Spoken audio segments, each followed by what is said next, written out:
అన్నది నేను జడ్జ్ చేయగలుగుతాను కానీ అమెరికాలో కూర్చొని జడ్జ్ చేస్తే సోషల్ మీడియాలో పోస్టులు పెట్టుకుంటే అయిపోతుంది. అంటే ఈ రూల్ మన ఆంధ్రాకి వచ్చిన తర్వాత వచ్చిందా? ఇంతకుముందు బీహార్, పశ్చిమ బెంగాల్లో కూడా ఇది ఉందా? ఎక్కడా లేదు. మరి ఇక్కడ ఈయన మాట్లాడడమే తేడా వచ్చింది. మొన్న ఈయనే చెప్పాడు, అదే కదా ఇదే ఎన్నికల కమిషనర్ 6 నెలలు ఎక్కడ ఉంటే అక్కడికే వర్తిస్తుంది అని ఈయనే చెప్పాడు వారం 10 రోజుల క్రితమే.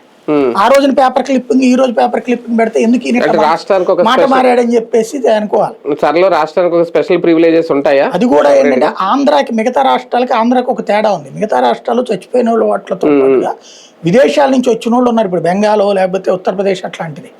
మనకు అది కాదు. మన వాళ్ళు వేరే రాష్ట్రాల్లో ఉంటారు, మన వాళ్ళే వేరే రాష్ట్రాలు వేరే దేశాల్లో ఉంటారు.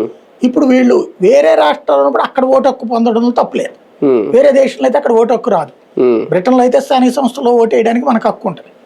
కానీ అమెరికాలో అట్లాంటి చోట్ల ఏమి ఉండదు కదా. ఓటు హక్కు H1B వీసా తీసుకుని లేకపోతే టెంపరీగా వెళ్ళి ఉద్యోగం చేస్తున్న ఉండదు. కాబట్టి ఇక్కడ ఓటు హక్కు కోల్పోవడం కరెక్ట్ కాదు అనుకుంటే మార్చండి ఎన్నికల సంఘ నిబంధనలు. అలా కాకుండా పెట్టడం అనేది కరెక్ట్ కాదు. ఇప్పుడు ఇవాళ ఇలా గొడవ కూడా మేబీ అదే అయి ఉండొచ్చు. ఇప్పుడు టీడీపీ వాళ్ళు వైసీపీకి సంబంధించి ఇతర ప్రాంతాల్లో ఉన్న ఓట్లు దీవించే ప్రయత్నం టీడీపీ చేయొచ్చు. వైసీపీ వాళ్ళు నిన్న మొన్న కూడా చంద్రబాబు గారు వైసీపీ వాళ్ళు మన ఓట్లు పీకేస్తారు అని చెప్తున్నది అందుకే అయి ఉండొచ్చు. వీళ్ళ ఓట్లు పీకేయించడం కాదు, విదేశాల్లోనూ ఇతర రాష్ట్రాల్లో ఉన్నట్టు